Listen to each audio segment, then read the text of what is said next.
I'll tell you right now, I didn't bring Nessa Holt home. My daughter did.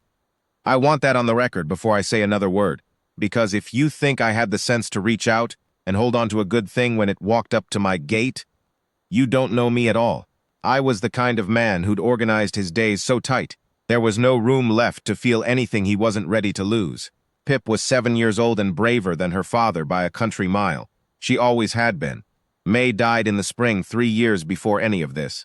Fever took her in 4 days, which is the kind of thing that doesn't make sense no matter how many times you turn it over. I had a ranch to run, a freight operation out of Dre's Crossing, 12 horses, 800 acres of sable flats, 2 hired men, and a little girl who'd started walking the half-mile to the stage road post every morning without being told. Harlan, my older hand, finally said something about it.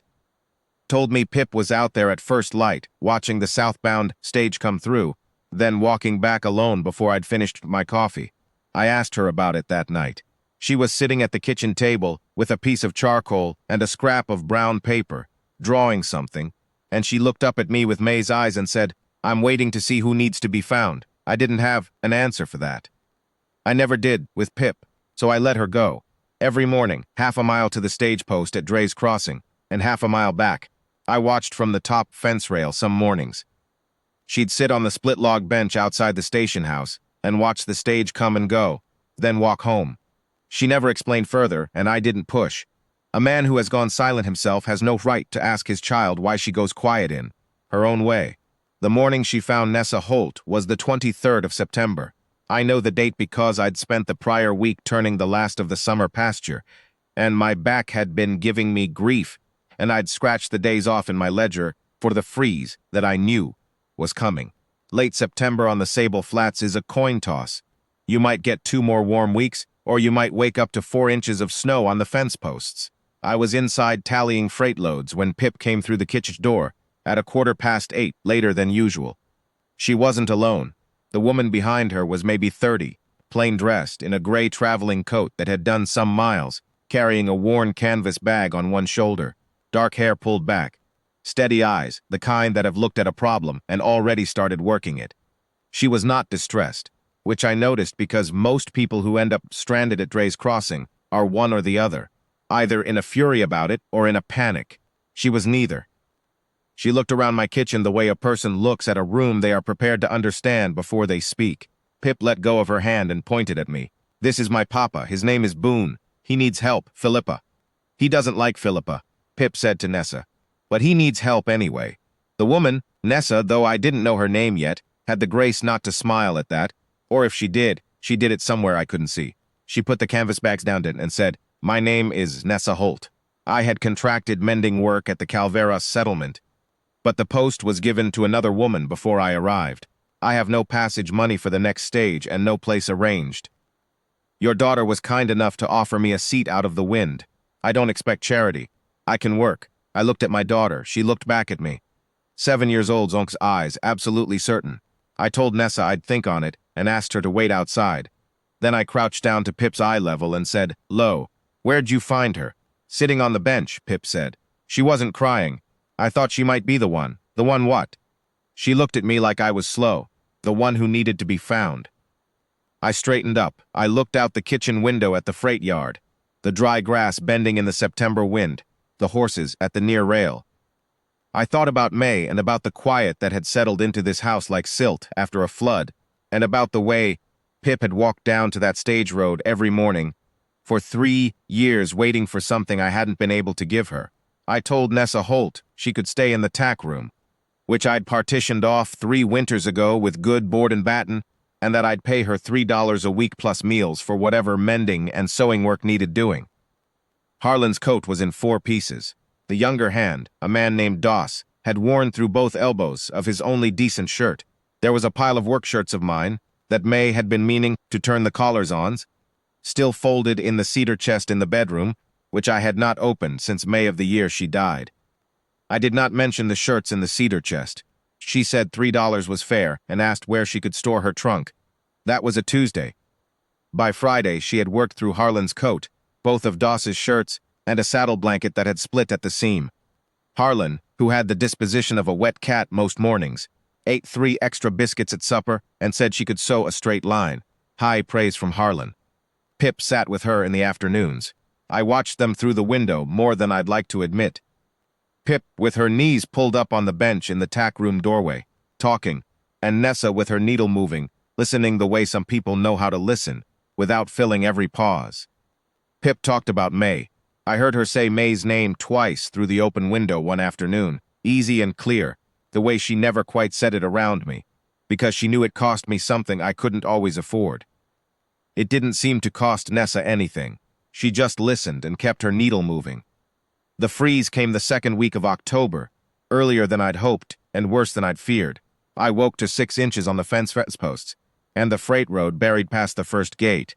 The stage road at Dre's Crossing was impassable for 12 days, which meant Nessa Holt was not going anywhere, and neither was I. A ranch in a hard freeze has plenty of work, horses to tend, pipes to keep, wood to split and carry.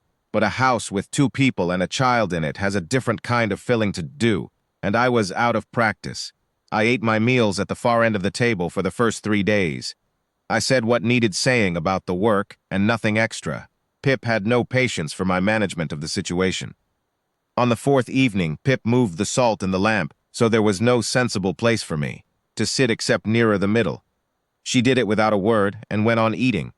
Nessa saw it and pressed her lips together and looked at her plate. I sat where Pip had engineered me to sit and finished my supper in a new arrangement. After that it got easier, the way things do when you stop fighting what's already happened. Nessa was quiet in the mornings and careful about taking up space. She left things where she found them. She moved through the house with a clean precision I found myself paying attention to, the way you pay attention to a thing that runs without breaking down. One night, deep in the freeze, the wind was bad enough to shake the window glass, and Pip woke from a dream and came to the kitchen. I was already up. Nessa was there too, in her coat over her nightclothes, putting wood on the stove. Pip climbed into the chair nearest the heat without a word, and we sat there, the 3 of us, until the wind settled. Nobody said much. At some point Pip fell back asleep in the chair and I carried her to bed, and when I came back Nessa was still at the stove with her hands around a tin cup, and the wood smoke low and warm in the room, and I sat down across from her, and we talked for the first time, without anything in between us. She told me about the mending circuit. 3 settlements in 4 months, moving with the stage, living out of her trunk since her contract in Waller County had ended. She said it mattered to her to be useful, that she'd been raised to believe a person who could work had no business standing still. I said that sounded like something I'd believed once. She looked at me over her cup and said, "What changed? Lost the thing I was working toward, I suppose." She didn't push on that, just nodded at the stove. I said, "Quiet. May kept the house alive, not just the work of it, the aliveness of it. I know how to run a ranch. I don't know how to run a home. Pip knows that. That's why she goes to the stage road." Nessa set her cup down. She said, "She told me she's been going since the spring her mother died. She said she figured if she waited long enough, someone would come who fit." I had to look away for a moment. "Does she think you fit?" I asked, though it was a fool's question. I already knew. Nessa said, "She told me the second morning I was here." Said she knew by the way I listened. The freeze broke on the 14th of October. The stage road opened by the end of the week. I did not say anything about passages or arrangements, and neither did Nessa, and Pip said nothing at all, because Pip had decided how this was going to go before the first snow fell, and she saw no need to revisit it. I opened the cedar chest in November. I took out the shirts May had folded, the ones with the collars she'd meant to turn, and I brought them to Nessa in the tack room without any explanation. She looked at them and then looked at me and just said, "I'll have them done by Thursday." That was the last wall I had, and she walked through it like it was air. The work settled into a rhythm. Harlan stopped making the face he made around new arrangements and started leaving the kitchen lamp on for her.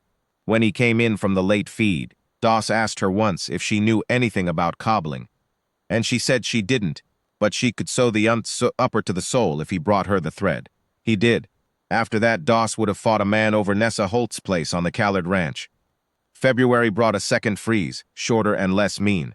I found Nessa one afternoon in the barn with Pip, both of them in the hay, teaching one of the yearling mares to take a hand from the left side. Pip was patient, and Nessa was telling some story about a stubborn horse she'd known in Waller County. And the 2 of them were laughing, and the sound of it came through the barn door and hit me somewhere I hadn't expected. I stood in the cold outside for a long moment.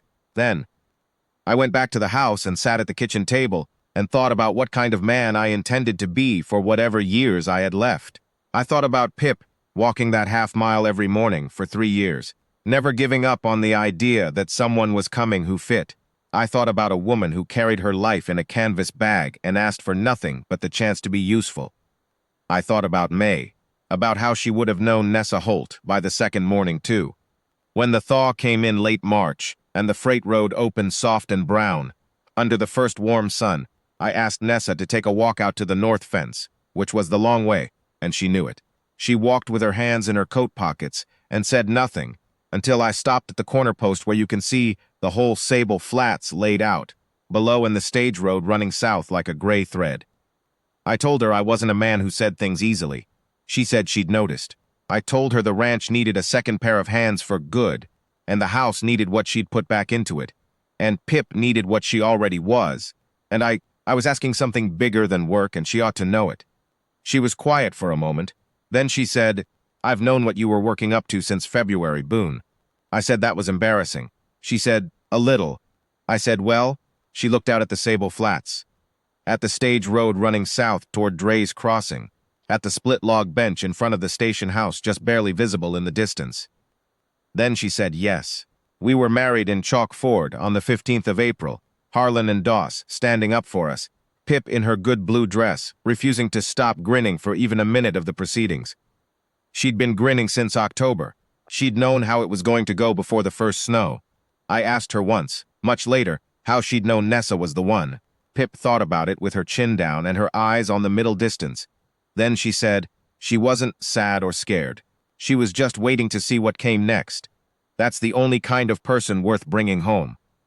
I've thought about that a good many times since. I was 41 years old, and it took my 7-year-old daughter 3 years of walking that half-mile in the early light to teach me what she'd known all along, that a home isn't a thing you run, it's a thing you open the door for. Nessa taught me the rest.